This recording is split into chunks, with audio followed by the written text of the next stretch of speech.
Teri? Yes? Got a second? Yes. So what can I do for you? I wanted to discuss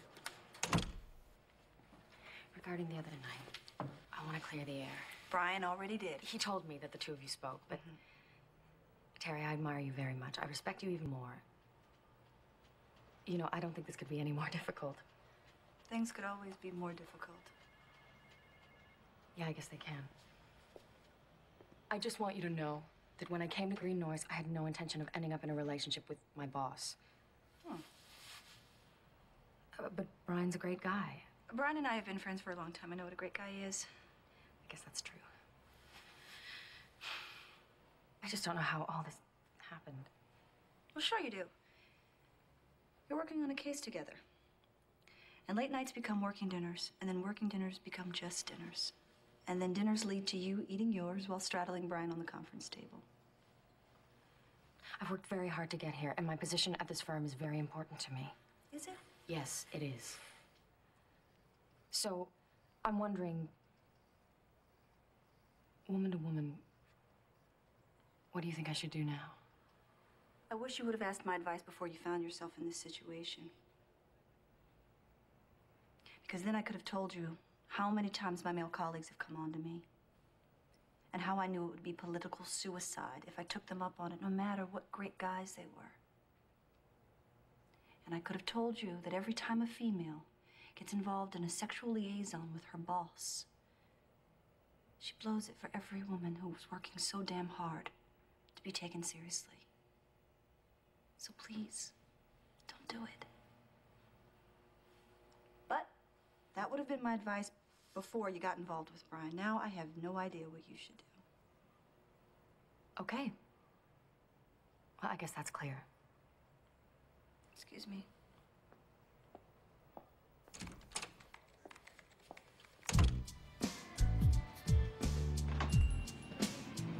Hi, can I help you? Yes, we'd like to speak to Tracy Van Adams. I'm Tracy Van Adams. Detective Craig Quinn, Chicago Police Department. This is Detective Chase. You were at my house yesterday. Yes, we were. We'd like to ask you a few questions about Jack Van Adams. Didn't my husband tell you everything he knew? Is there someplace we can sit down?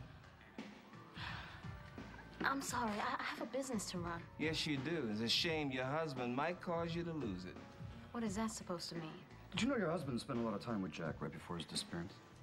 Families do that. Spend time together.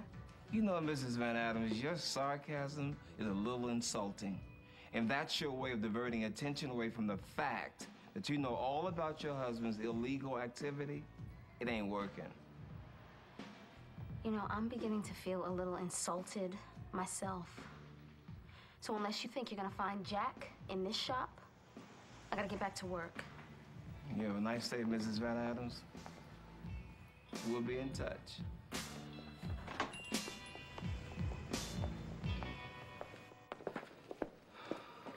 So, you want to hear the latest gossip? You know I don't listen to gossip. Well, you want to hear this. Lorena County thinks that Brian Joan, and... I said I didn't want to hear it. I'd be extremely disappointed to find out that my secretary is the one spreading it. Is that clear? Yes, I'll type this up right away.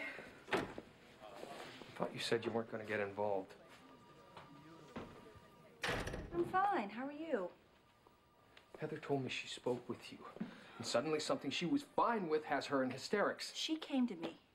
I told you I wasn't going to say anything, and I haven't. However, my secretary has just offered to share some gossip with me. Do you want to take a stab at the subject? Wasn't about Heather and me. Brian, please. Come on. We've been friends too long. You know how this works. You're a male, and your male colleagues find out about this. You're going to get a wink and a pat on the back. Heather is going to be branded your plaything. Not a bright young attorney who fell for the wrong guy. What, so now I'm the wrong guy? You're the wrong guy to be acting like the injured party. Now, if anyone gets hurt, it won't be the smart, handsome junior partner who plays golf with the bigwigs every Saturday.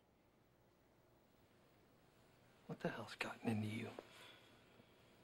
Why is this suddenly so personal? It's not sudden. I felt like this the moment I saw you two on the table. Now, I've decided to mind my business, but it has been very difficult with you and Heather running in and out of my office all day. Yes, Sorry to interrupt.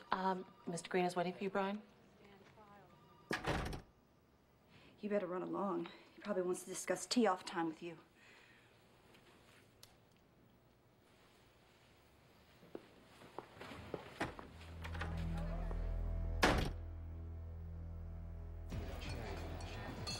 Think about that. Lamb, I do hope meeting here was complete happenstance. You seen Jack? Brother, I told you. I don't know where your trifling cousin is. But if you happen to catch up with him, let him know to keep up this invisible man routine he's got going. It's good.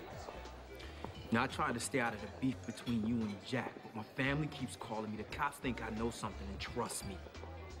I ain't going down for nobody else's shady shit. So Jack's world is finally starting to fall apart. Well, do yourself a favor and tell the cops what they want to know. And eradicate this virus named Jack Van Adams.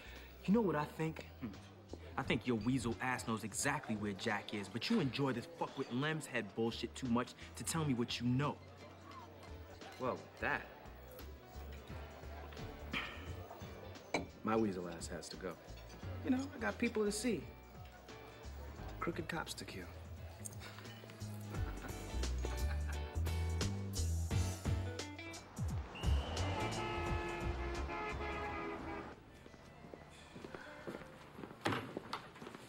Hey. Hi. I got your page, you all right? No, I'm not. 2 detectives came by here today asking questions about Jack. Shit!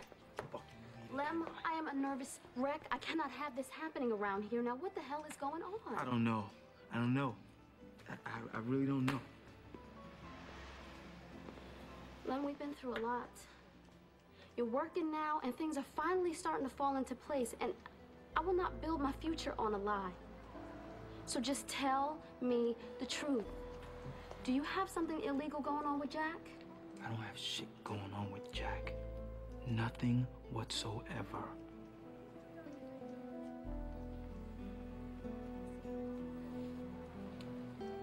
Okay.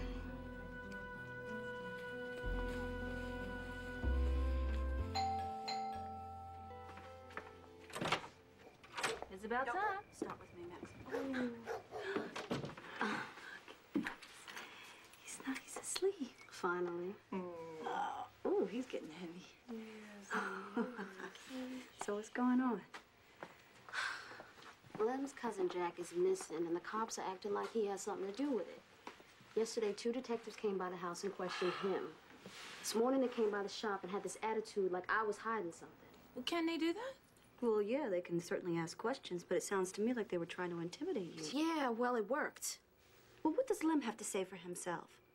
Lem doesn't have anything to say for himself, Teri. He says he doesn't know anything about it, and I believe him. I was just asking. Well, from what you told us about Jack, it's not like he's exactly a Boy Scout. Ain't no telling what happened to him. Yeah, well, whatever it is, I don't need to have the cops thinking my husband is all wrapped up in it.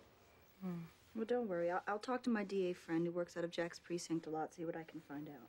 Teri, thank you. I owe you. Well, you can pay me back by letting me keep my nephew on Saturday. It's all yours. You want mine?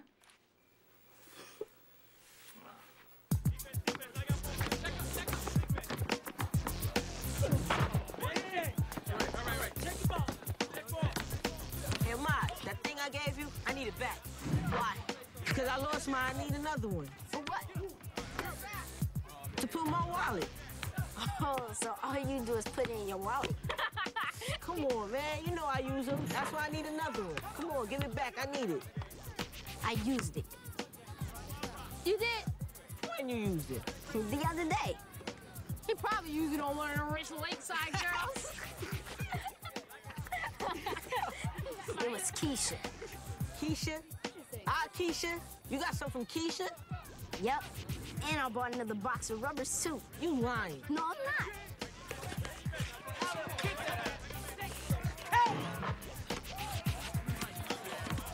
Okay, fine. Look, if you got some, what it look like? Man, it was different from the books. Different from the books, how? Yeah, how? Man, I don't know. I was sticking my thing in there. I wasn't looking at it. Well then, man, I gotta give it up. I gotta give you props, yo.